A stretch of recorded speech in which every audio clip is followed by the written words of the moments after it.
Stop. Please, just stop. Whatever you do, don't watch this movie. Film and AI animated claymation. Stop. Just say no. Don't do it. Stop, please. Please, don't continue. Stop. No, really, I'm serious. Stop. Ooh. It's time. Hello, and welcome. This extraordinary AI, animated claymation film, On the Road Part 2, the director's cut, was conceptualized, created, designed, animated, and produced by Grim Reaper Arts Production. A Grim Reaper Arts production with death-defying claymations. In association with Roadkill Films, which is something of an enigma and hermit within the world of AI films and animations. However, after this movie, the name Roadkill Films will no longer be unknown. And if you never forget that Roadkill Films is where tires make food, you'll never be hungry again. After all, just because a dead, crushed, squashed, and tire-tracked road-killed animal doesn't look good, doesn't mean that it won't taste good. Especially with some magic mushrooms and fly agaric toadstools. I've eaten road, kill, snake, badger, fox, crow, deer, horse, cow, duck, rat, mice, and frog. The director's cut was produced and filmed in association with Flying Banana Animations. This amazing, unique, and original AI-generated claymation animated film was conceptualized, written, animated, and directed by the smartest monkey on the planet, Professor Terry Martin Mace. I didn't actually know Foxy, and when I found her lying dead in the road, perfect, uncrushed, and uneaten by the crows circling around in the blue sky above me, I knew then in that moment what I had to do. So, working on the basic, smart, logical, rational, and analytical assumption and hypothesis that you'll never know when a black bin bag will be needed, I went to my camper van to retrieve my roadkill kit. As I gently, carefully, and very respectfully placed Foxy into the black bin bag from my roadkill kit, I felt a deep, sustained pain, discomfort, and rumbling from my stomach. It was then that I realized that Foxy had, in fact, arrived exactly at the right time, the right place, and with the right person to fully appreciate, value, and honor this beautiful, wild, and free animal who had become roadkill.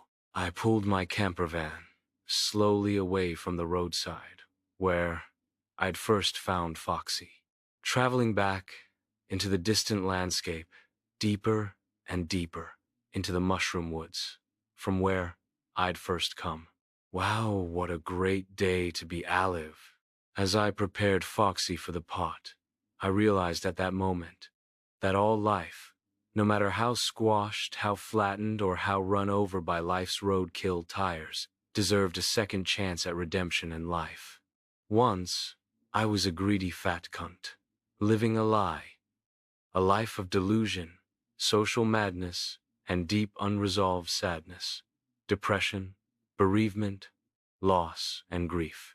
It took 7 deaths to wake me up to my life. Ce court-métrage d'animation est dédié à Christine Cheredijou, l'amour de ma vie, ma muse artistique et créative, mon inspiration intérieure, mon tout.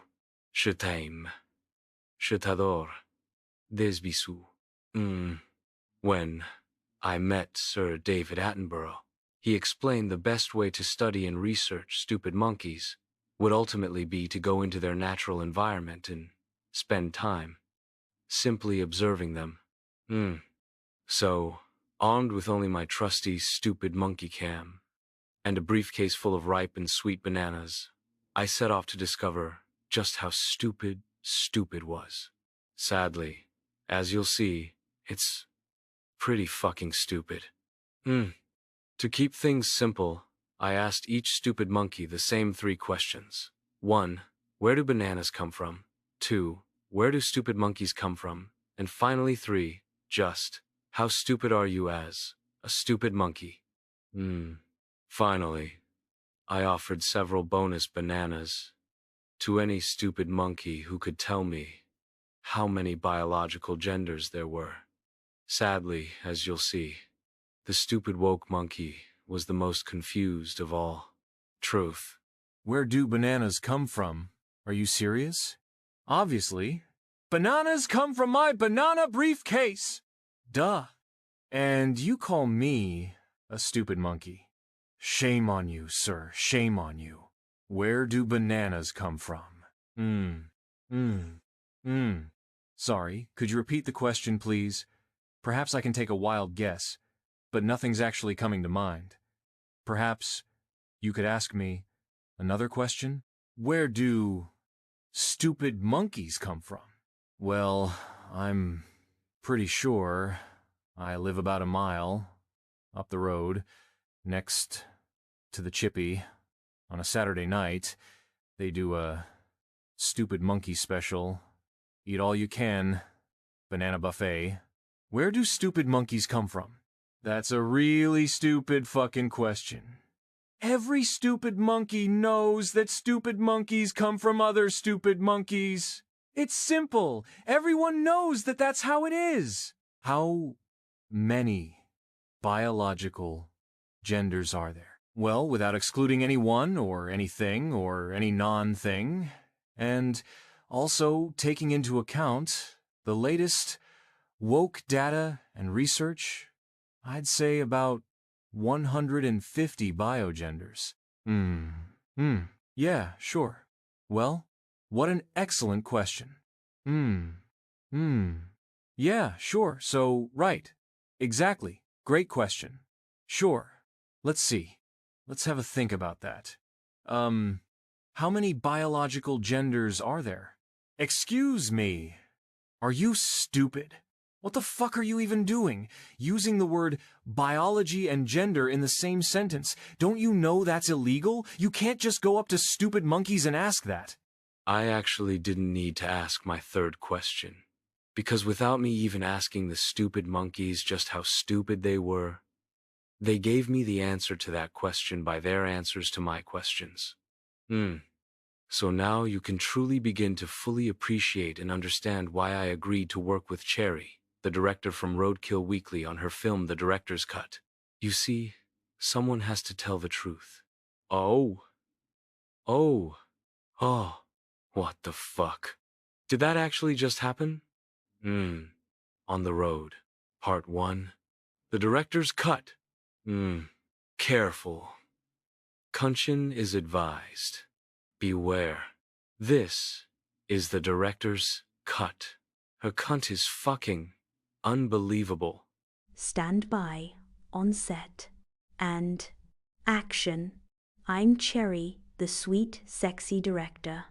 Enjoy my director's cunt. Fuck me. Ooh, fuck me. Ooh, fuck me.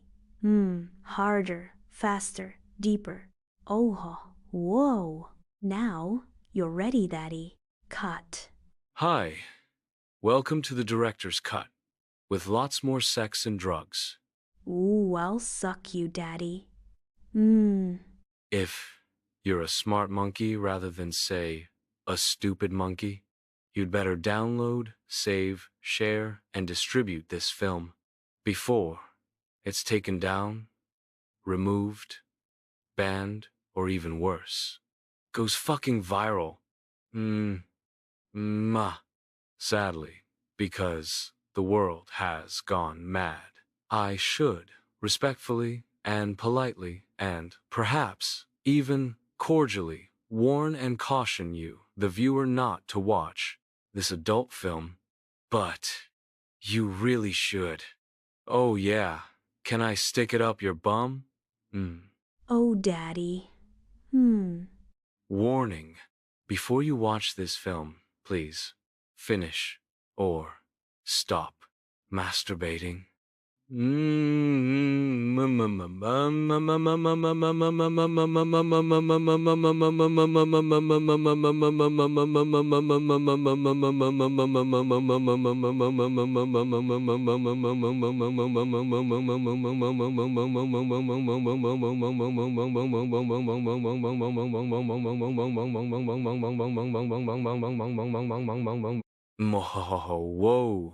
now you're ready. Here? Just here? On the X, yes? Just not if. Great. I'm on the spot. In the zone. Pumped up. Revving my engines. Are you ready? Yes? Just nod if you're... Okay, that's definitely a head shake. It's a no.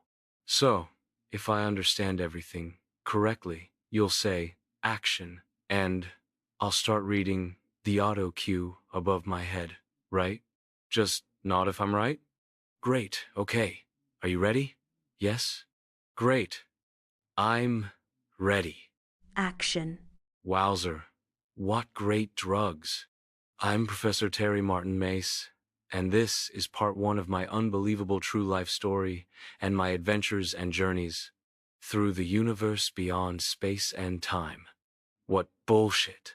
Who wrote this shit? I can't read this shit. What's this fucking film all about anyway? Me? Sex? Drugs? Look, when I agreed to film the director's cunt with you, well, honestly, I expected lots of cunt. Lots more cunt. Look, I'll do it on the understanding that at the earliest possible convenience to you and the producer, we'll go off somewhere really private and quiet, and play with your director's cut. Ooh,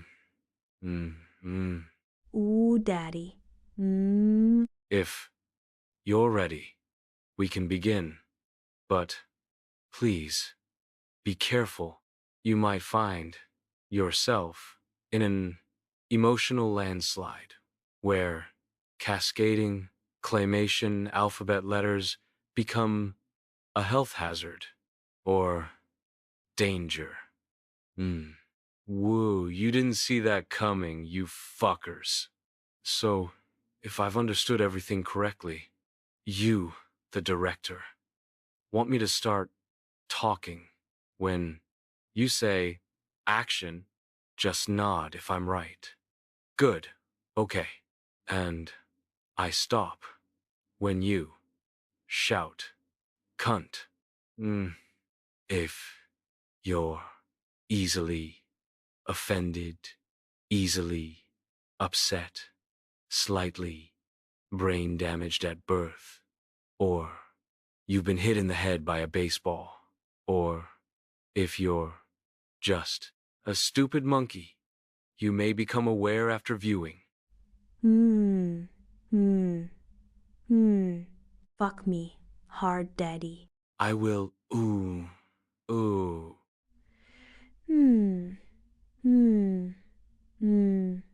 I've enjoyed fucking your cunt, but now we should really concentrate on my story. When Roadkill Weekly asked me if they could make a short film about my extraordinary, amazing, and unbelievable life, my first question to the director was, can I smoke a joint on the set? Of course not, she said. That would be illegal. She could clearly see that I was disappointed. So, when she said, but you can certainly hold one, I said, wow.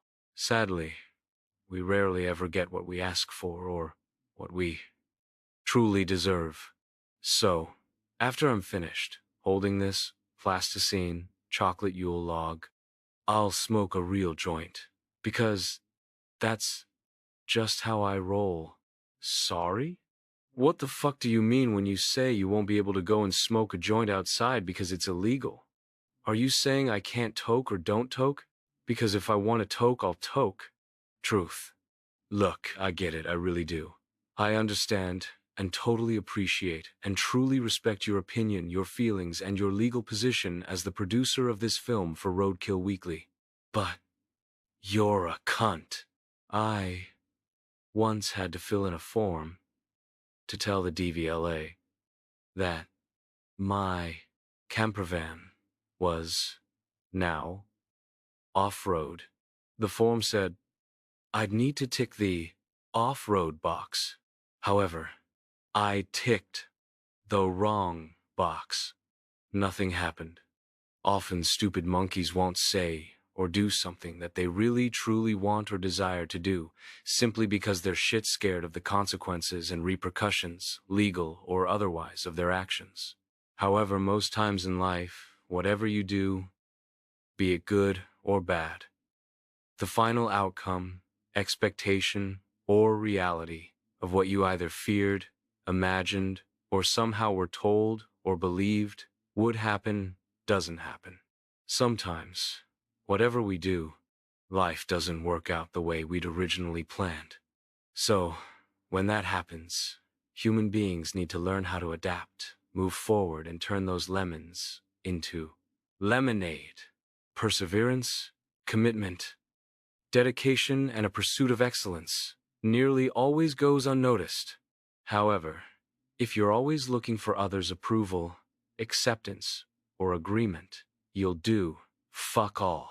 And if you're expecting, imagining, or fantasizing in your stupid monkey peanut-sized brain that you barely access, that by some divine rights of kings you and you alone will be the chosen one, think again. Now, I know what a lot of you will be thinking. You'll be thinking, artificial intelligence can't even spell words or letters correctly. However, you'd be wrong. I like this title. It's uniquely mine. I was 12 when I first read On the Road by Jack Kerouac, and everything that you're about to see and hear happened, regardless of how disbelievable or unimaginable, well, most of it anyway. Un mouton, deux moutons. So, as the director, do you think that we will fuck again? Obviously, it's optional, but quite honestly, I've had a hard-on ever since you gave me a big verbal direction. Woo, wow, this weed is strong. Woo, I'm just asking so that I understand everything correctly. But when you say, don't swear, use profanity or be demeaning to stupid monkeys, I guess you're not a big fan of free speech. The problem, as I see it, from an existential, philosophical, psychological, and fear-based psychoanalysis. And I'm just stabbing at shadows in the dark here, but it would seem you're scared. 1000 moutons. 2000 moutons. How about this compromise in regard to my use of profanity, swearing, and derogatory or demeaning remarks and comments about stupid monkeys? How about I just say what the fuck I want? All right, Mr. DeMille. I'm ready for my close-up. 1 million de moutons. 2 millions de moutons. T.P. Jim was the first philosopher I ever met. Jim had 2 wives, 5 children, 4 dogs, 6 cats, and 350 kilos of prime cannabis bud growing wildly in his attic next to his duck gun. Jim's philosophy was simple. He told me he killed ducks so that they didn't overpopulate the decreasing marshland, explaining the realities of all sustainable life. But at 50, Jim died. He just died. 1 milliard de moutons. 2 milliards de moutons. I heard about Jim's death from the local rag obituary, and it was tough to comprehend. Then, at 54, I had 2 heart attacks. That's when I finally understood life is very, very fleeting. I've always known that the universe could not have been designed, created, or invented by aliens, gods, or a loving universe. I know this because If it had, weed would be free. Truth. Sometimes I'm just on the road. It's amazing who you meet. I wasn't always a professor, philosopher, psychoanalyst, psychologist, counselor, coach, therapist, healer, or shaman. I've been many things. For a time, I was also a prophet. I've been healthy, sick, poor, rich. Actually, I've been very rich, a millionaire no less. I've eaten from bins, begged on the streets, and thrown myself upon the mercy of strangers. I have lived. I have stood on the edge of active volcanoes, swam with dolphins in the Atlantic. I've talked to kings, met the famous, and made love to some of the sexiest women alive. I've also smoked. Lots of weed. I smoked my first cannabis and opium peace pipe at the '78 Glastonbury Festival in Jim's teepee during a shamanic ritual. Afterwards, I hitchhiked to Stonehenge to watch Hawkwind play on the stones. It really did happen. I was there. Hawkwind were magnificent, majestic, and magical. And so were the orgies, sex, and fucking that went on all day and night for 3 days and nights. Those girls were wild. Many years later, the so-called National Trust decided that in the best interests of the nation and its descendants to come, it would erect a fence around the entire site of Stonehenge to protect it. Of course, the only thing that got protected was the financial stability of the National Trust's bank accounts. Now, once a year at summer solstice, the Druids are allowed to enter the stones freely. I know this because I was once one of those Druids. I designed and conceptualized a full-color digital magazine called the Arwen for the Druid Network. And I decided to become a Druid. Big mistake.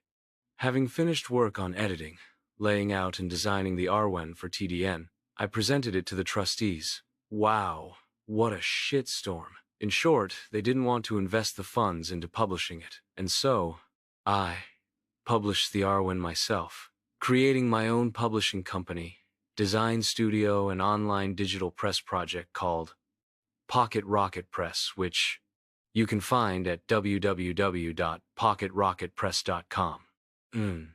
The sixth philosopher I met was Jeff Hudspeth, and the reason I'm giving you his full name is so that you can find him on YouTube. I knew Jeff when he was building the Hudspeth steam bike. Truth. Jeff was an extraordinary engineer, motor mechanic, and all-round incredible inventor and creator with so many different skills, talents, and abilities that he could make anything. Jeff taught me lots. Jeff had a large hand-painted sign hanging on his workshop wall which read, "Standard jobs, 15 pounds per hour. Just jobs, 100 pounds per hour." I asked Jeff about the sign. His explanation was gold dust.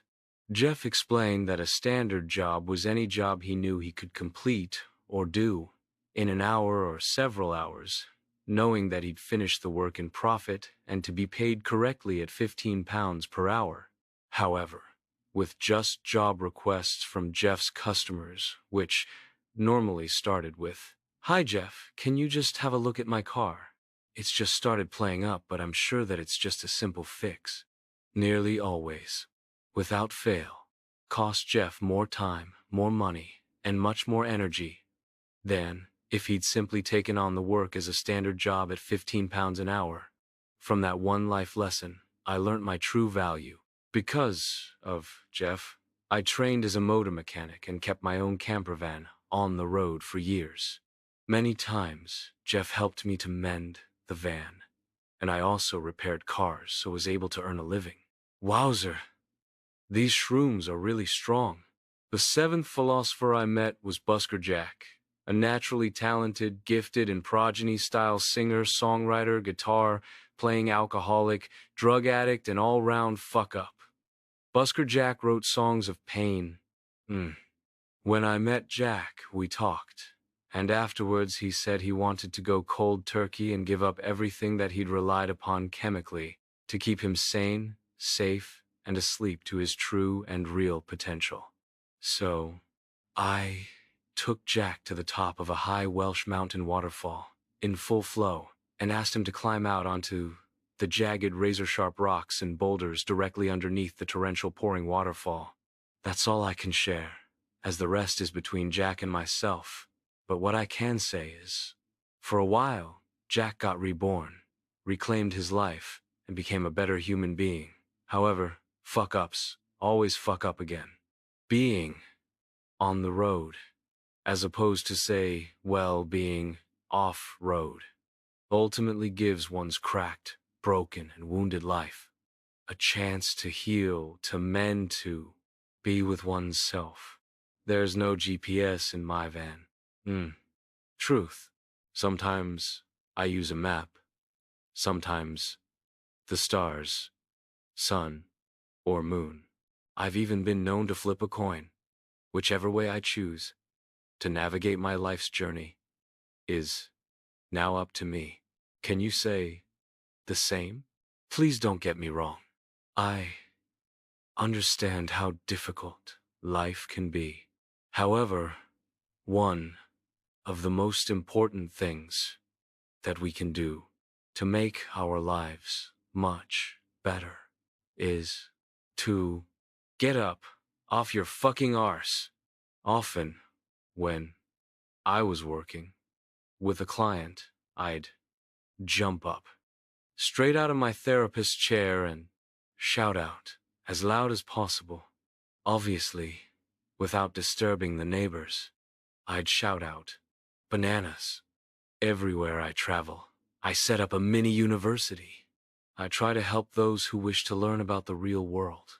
Sometimes I'll find a really great student, but mostly I teach stupid monkeys.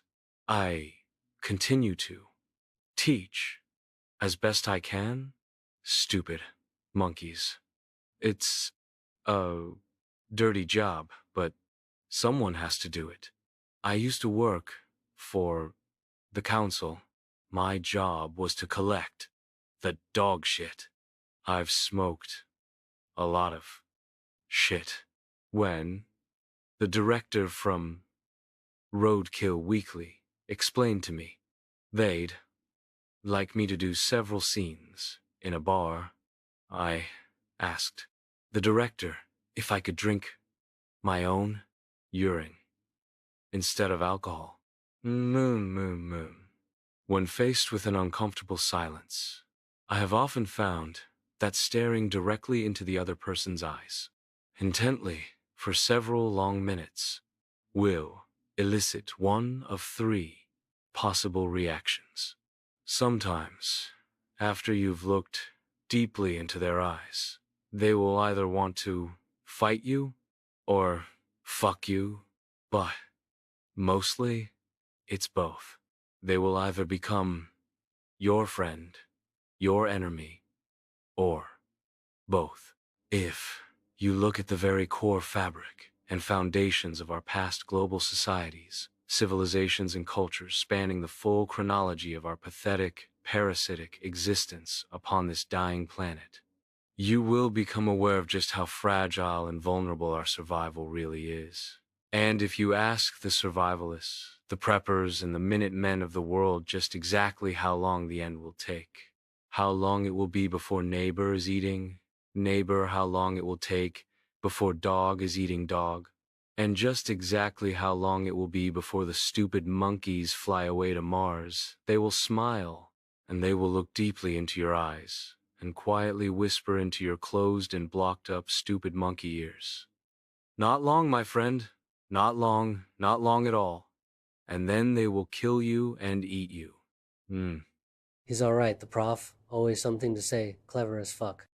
I mean, really, really, really fucking smart. The other night, we had a quiz. The prof won every single fucking prize. 1,000 pounds. The punters went apeshit, bottles, glass, cake, everywhere. So he gave them his winnings. Yeah, cool. I once saw the prof kung fu fighting with a bunch of lads, just quietly having a fucking drink at the bar. The prof jumps up at least 20 foot into the air. He fights them and shouts, I'm alive. Really? I'm just a wise old fool. To be honest, I've only met the bloke once. Seemed eccentric to me. I've seen him, down in the mushroom woods, foraging, scurrying around the undergrowth, like a rat, on acid. But I don't gossip, off the record. If you were to ask me, to speculate as to what he was doing in the mushroom woods, I'd have to take a wild guess and say he was getting happy. But I don't gossip. Again, off the record. If you were to ask me if you should believe anything that the professor says, especially his crazy mad stories and tales, no, I'd have to say no, but I don't gossip. Since the dawn of time, Mother Nature has provided humans with everything they ever needed to heal themselves, feed themselves, and provide them with warmth and shelter. And what have we done? We've polluted the earth until we can barely breathe what was once pure, clean air. We've poisoned our food, contaminated our minds and bodies with pharmacological interventions, and stopped thinking. I've met them all. The great ecologists and tree huggers, Sir David Attenborough, David Bellamy, Joanna Lumley, and Spike Milligan, the man whose headstone reads, "You see, I told you I was ill." I once wrote a song for Greta Thunberg saying that I was sorry for giving up on stupid monkeys, saving the planet, and accepting the inevitable extinction of us all. She's a millionaire now. Truth. The third philosopher I met was Spike. He was a military mercenary for hire. He'd come back to the UK via what he called the back door. To be honest, I thought he was talking about anal sex. When I've ingested magic mushrooms or fly agaric toadstools, my whole mind becomes active. In several clinical, scientific, and psychological university studies and research papers, lies truth. Spike force-fed me my first fly agaric toadstool while he fucked my sister on my bedsit floor. I was unconscious and in a suspended state of animation and coma for 3 days. I remember living on Mars. My intergalactic journeys and adventures have slowly become something of a letdown. You see, ultimately, everybody has to come back down to Earth. In my case, part of me is still on Mars. Sex is not only natural to all animals, but also to our own primitive animal species of almost exclusively stupid monkeys. Mostly sex, for the stupid monkeys will, on average, be quick. And when I say quick, I mean quick, really quick. Basically less than a minute for most of them, with a few stretching their ejaculation to perhaps 3 minutes tops. Sadly, the stupid monkey comes too fast. Because of my training as a tantric sex therapist and fuck coach, I've perfected and to some extent mastered the art of sex. Normally, I fuck for 6 days, stopping on the 7th day to shit, piss, and eat. Sigmund Shlomo Freud wrote that sex was 10% friction and 90% fantasy. And since taking my mushroom medication, I'm starting to have some fantastic and erotic visions. Oh, wowzer. I want you to fuck me. Please. Fuck me. Fuck me, daddy. Fuck me. I was once a shaman, a healer, a magician, an actor upon the stage of life. Now, I'm a hermit, a wanderer, a traveler and journeyman, walking on the winding, twisting path of life. What a lot of fucking bullshit. Most days, I'm completely out of my box. I'll be open and honest and 100% integral and authentic. If you'd had my life, you would also need drugs. Lots of drugs. Lots of drugs. Judgments are easy for the stupid monkey who is so blind that they have no awareness of the realities of life. Coffee is a drug, tea is a drug, tobacco, Coca-Cola, sugar, chocolate, alcohol, all drugs. When you look up at the starry night sky, it's easy to see how gods came into existence from the natural, cosmic, and universal phenomena witnessed and recorded long, long ago, before we went mad. Before I died 7 times. Clinically, I was dead for around 5 to 7 minutes each time. Before I died, sure, yeah, I had a faith, belief, hope, and a childlike naivety and trust in a loving universe.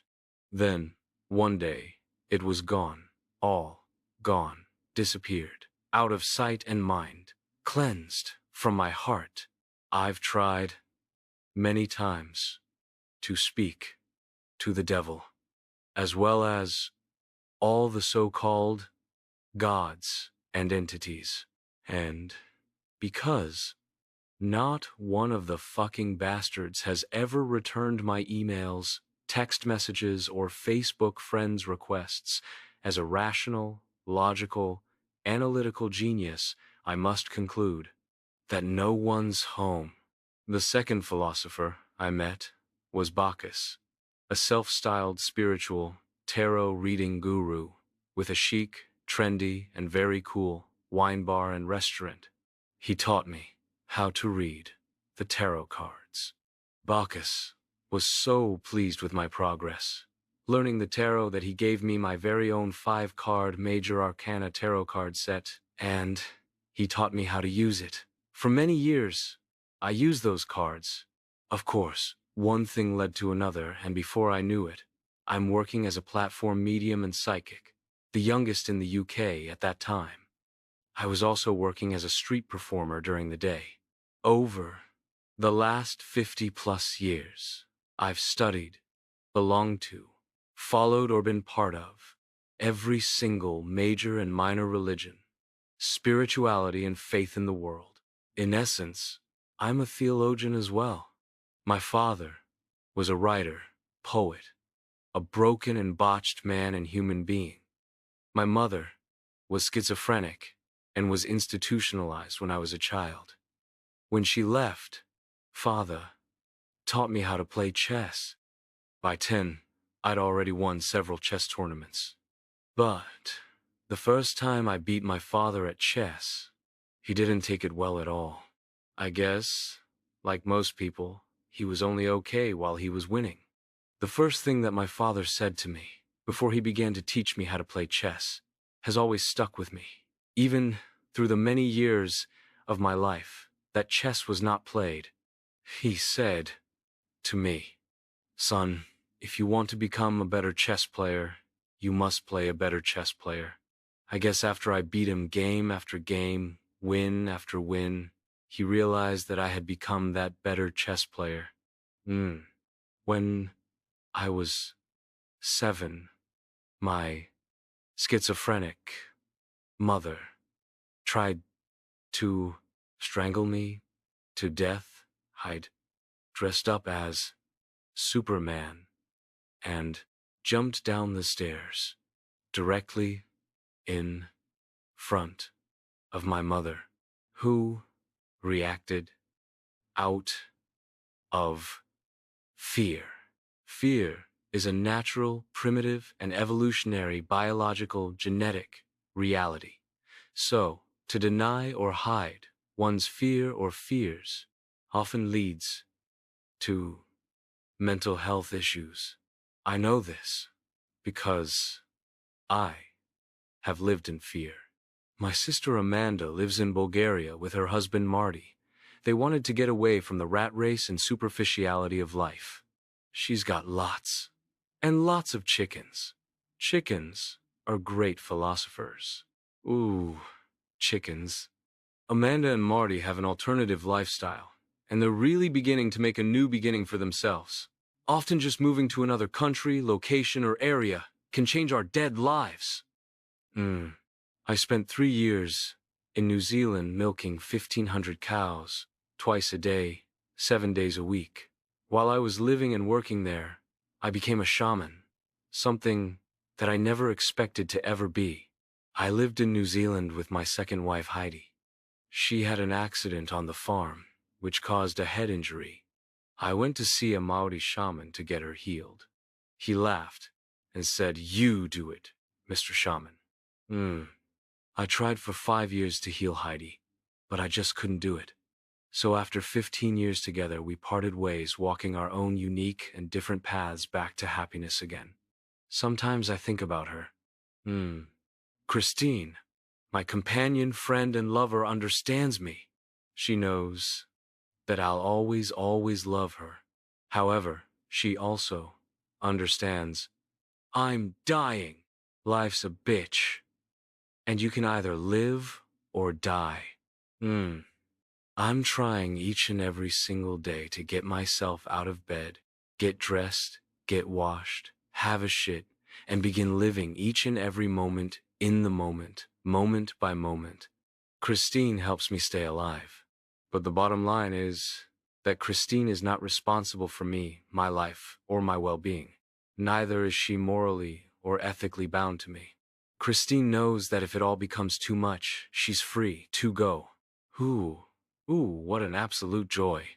The 8th philosopher I met was Nidian, an ordained high priest who had been ceremonially ritualized in a sacred rite to act as a servant to the old gods. He was Cernunnos in a contemporary pagan coven. Nidian, a chemist, scientist, and lecturer by trade, had retired early to work his farm, buried deep in the Welsh countryside, hidden away from the madding crowd. Many times we danced naked around the fire. He offered me sanctuary, recovery, and healing time in his caravan on his farm. When Heidi left, I lost my job, was declared bankrupt, and my home was taken by the bank. He helped me like a brother. Truth. Many times I've felt small, squashed, beaten down, broken, betrayed, let down, or lied to. And often the one single feeling that resonates throughout my being is one of isolation, aloneness, and disconnection. Nidian helped me to trust people again, to embrace the absurd, surreal, and magical. Like a child playing once more with life. We traveled together, sang and danced together, and we're still friends. Now, I know what a lot of you will be thinking. You'll be thinking, artificial intelligence can't even create a camper van correctly. However, you'd be wrong. I've had lots of camper vans, so fuck you. I've kissed the Blarney Stone. I've flown on Concorde at supersonic speed. I've been buried alive by Australian Aboriginals in mud. And, a few years later, I also buried my first apprentice alive. I've lived in Japan, Ireland in a fabulous castle, lived and traveled all across the USA, lived in Hawaii, Spain, Italy, Greece, France, where my companion Christine is from, and I've lived in Oz. What a ride. I've traveled 4 times around the world. I've walked on glaciers, mountains, frozen lakes, dried up riverbeds, in the Nevada desert, watching scorpions bathe in the sun. And I've loved it all. I was diagnosed with cancer, contracted 3 life-threatening viruses, crashed my motorcycle 3 times, and was told I'd never walk again. Last year, I had my 7th heart attack, but I'm still here. After my mother died, I had a nervous breakdown and spent 10 days in a psychiatric hospital. I remember thinking to myself, if I don't get myself out of this place, I'm gonna be here until I die. The biggest problem for me while I was in the psychiatric hospital was that I was smarter than those who were supposed to be taking care of me at a time of great distress and unimaginable anguish. Most days, I'm just glad to still be alive. On bad days, I stand in the wilderness, holding my head in anguish.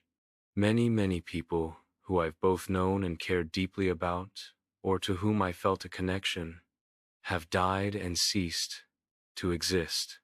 I now face death daily head on, and I'm okay with that. And I'm still here. Wowzer. However, eventually, everybody dies.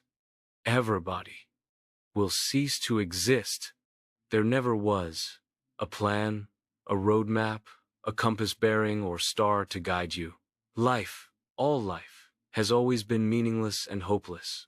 I've been married legally twice, had 3 wild pagan handfastings, parented several children and 2 of my own, engaged in over 60 relationships, had around 350 jobs, several careers, and 200 homes.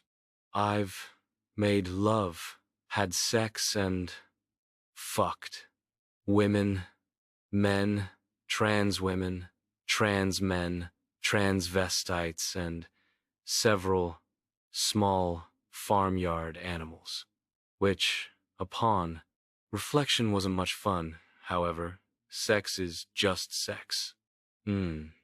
I was a shoe salesman, a shoemaker. I worked in a tannery, which made the leather for the shoes. And eventually, I worked as a window dresser, displaying the shoes in the shoe shop window. I was a professional kite maker, specializing in Japanese fighting kites, which I'd enjoyed flying, while I was in Japan learning kung fu and making a samurai sword just like in T's Kill Bill. I've been an actor, mime, puppeteer, musician, dancer, juggler, stilt walker, clown, Father Christmas, been on TV, the radio, and on stage in the theater. I've also been a unique inventor and artist. I was a performance poet, and I met John Cooper Clarke when we shared a joint backstage at Glastonbury when I was working with Arabella Churchill, Sir Winston Churchill's granddaughter. Sometimes when I look back over my creative, artistic performance and musical life, I realize that all of my childhood pain, trauma, abuse, and violence has, ultimately, made me a genius. My psychiatrist, Bob, told me I had high-functioning autism, borderline personality disorder, sociopathic, narcissistic, suicidal ideation, as well as being a manipulative, controlling cunt. I was a thief, liar, cheat, con man, fraudster, a narcissist. Well, I'm still a narcissist. However, I manage myself better than before. I'm also a high-functioning autistic man with an IQ of 275. I was once arrested for murder, and I marched with Tony Benn and Michael Foot at a CND peace rally. I mimed to 3,000 people in Hyde Park. Oh, and yes, my IQ is way more than 275. Truth. I was trained to survive the harshest natural environments by an ex-SAS Special Forces operative. I spent several weeks in the forest, bush, and wilderness with this extraordinary human, 2 men together. I was professionally trained and instructed in the arts of longbow and compound bow, archery, one-on-one, up, close, and personal, by an ex-British gold medal winning Olympiad. Doug was great. I invented things when I was a child after my mother got taken away to the madhouse. My first attempt was an alarm from my bedroom door, so that I'd know if my two sisters had been in my room. The fourth philosopher I met was called Snake, but I just called him David because, well, that was his name. Snake loved, well, snakes. He had two rattlesnakes, and he also loved Cohen's songs. I've grown to understand why David, liked Leonard Cohen's songs. If you really listen to the lyrics and poetry within his songs, you just can't help hearing his pain. I've helped a lot of people to heal their pain, and I've also assisted them to reinvent themselves or recreate themselves again. Often, just the smallest, simplest micro change can free you. I invented a tin opener, or can opener, as some call it, which could detect a can of worms before it got opened in error. It emitted an audible alarm saying, "Worm warning, worm warning." But wait, there's more. For a limited time only, and the clocks are already ticking. If you buy just one worm warning can of worms detector, you'll receive another totally free. Yes, 100% free, no charge. As an inventor, I got to do some amazing things, like meeting Trevor Bayliss, the inventor of the wind-up radio, or meeting Sir Terence Conran and Sir Clive Sinclair. Oh, and yes, Sir James Dyson. I know that by now, most of you watching will already be convinced that my story is just fiction, and that any facts ascribed by myself are simply the ravings of an old man who's lost the plot. However, if this were the truth, then I would be honest, and I'd simply admit to you, the viewer, and to myself, the actor, that in fact my mind had become defective, broken, or damaged. But that's a lie. Truth. The facts are far simpler and clearer, and like it or not, even the most stupidest monkey somewhere deep inside their primitive, tiny, peanut-sized brain also knows that what I've said is the truth. I was once a hero, a healer, a magician, a monkey, with 1,000 faces. Since my many, many deaths, I've chosen to now take off my mask. What you now see is what you now get. Truth. However, I assure you these truths, of which I now speak, are my truths, and mine alone. And whilst I have changed a few things here and there, and added a flavoring of creative license, everything I've shared is most certainly, almost, true. At least that is from a philosophical frame of reference to personal ethics, values, and morals. In other words, I'm either a liar or not. Ultimately, many true stories and real-life tales, journeys and adventures, and one's recall, one's memories, perceptions, and frames of reference, often over time and age, become less clear, less truthful. As I've aged, as time has passed by me, my memories, reflections, past lives, and existences have all become crystal clear, like a lump of coal forced to become a diamond because of the downward pressure. It's never easy to know exactly how to finish any tale, any story, any real-life drama. However, I'm going to attempt completion, rather than perfection. In this sense, my story has an end. I've done my very best to share with you a few things, several concepts, ideas, and philosophies, which, if you apply to your own individual life, in your own way, you might just find your life. Of course, as with any journey and adventure in life, if you don't step outside your comfort zone, then you'll never ever evolve, change, grow, or develop. In fact, you'll most likely stay stupid. It's a terrible burden that I carry on my shoulders by being smarter, brighter, and more intelligent and aware than you will ever be. Sadly, most, if not all, of what I've shared will be lost. Sometimes, keeping life simple works best. Take, for example, the idea of the empty mind in Buddhism.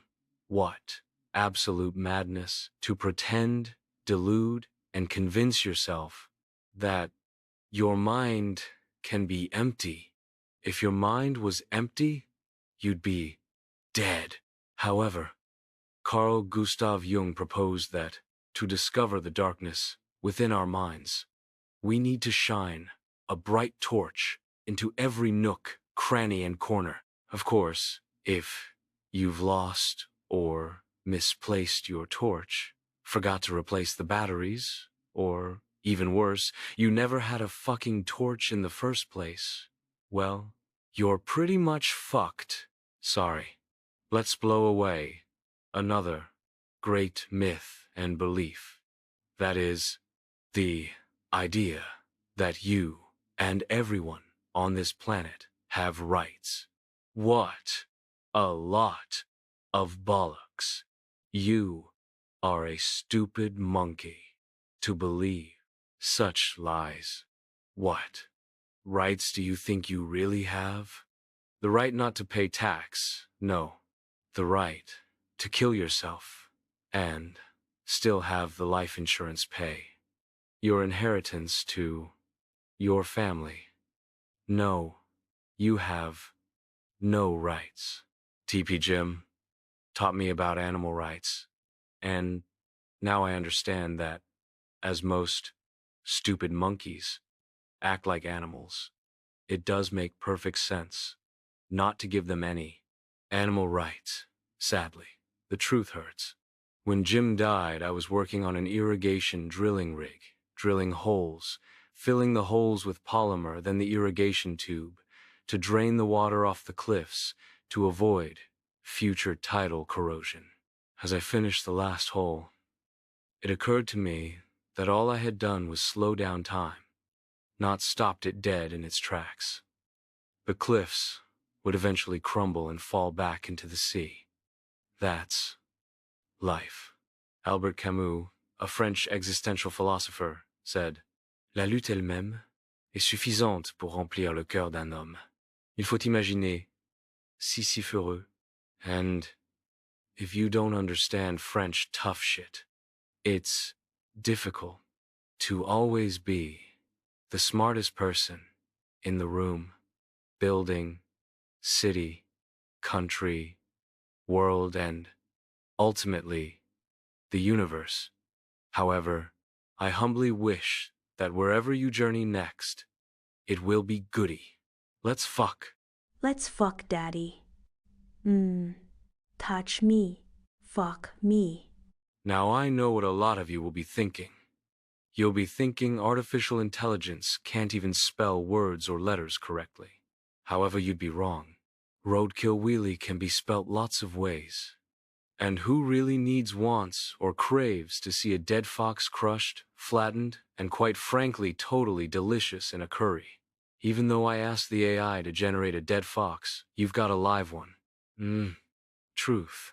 If you'd like to learn how to harvest, process, prepare, and finally cook and eat your fresh roadkills, I assure you that a lifetime subscription to Roadkill Weekly is great value for money. See? Look, it's still fucking alive, okay? Whilst conceptualizing, creating, and making this short animated film, I began to realize that as a genius, it might be good to register and purchase the domain name www.roadkillweekly.com. Truth, I've eaten a lot of things in my life. However, one of the best meals I've ever cooked and tasted was fox curry. I gutted it, skinned it, butchered it, and finally cooked and ate it. Delicious. www.roadkillweekly.com will become live sometime in the very near future, and my special fox curry recipe can then be downloaded from my website at www.roadkillweekly.com. Delicious.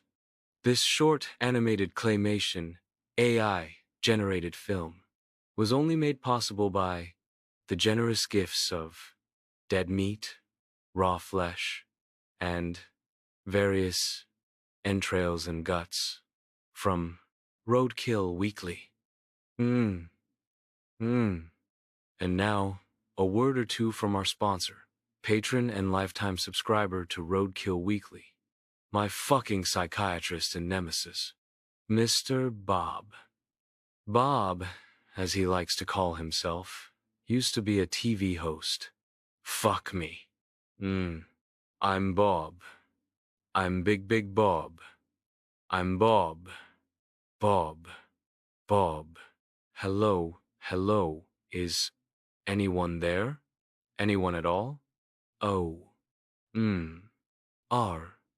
Oh dear. Oh my. I think I've shit myself again. Nurse? Nurse. Oh, shitty bomb!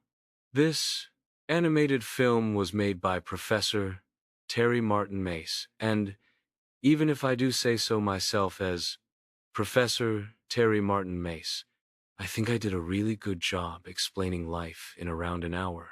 Yay! I hope you've enjoyed my director's cunt as much as I've enjoyed you enjoying it. However, before you exit the warm, moist comfort of my cunt hole, please listen to the following announcement carefully. As a compassionate, kind, loving, and generous of spirit sort of man, the following important and necessary information should be considered a parting gift of my profound intelligence and words of wisdom. If you've been affected, either emotionally, physically, or mentally, by anything you've seen, heard, or experienced, I'm glad, because every small, insignificant, stupid monkey needs a helping hand. Truth. If, however, you're just the same person after watching this film, then you're probably either dead already or never really ever going to fully comprehend that you're actually just stupid. Truth. Now that you've finished watching my film, please feel free to start again, or resume any form of masturbation, clitoral, or penis stimulation that you fancy. I'll join you as well. Oh God.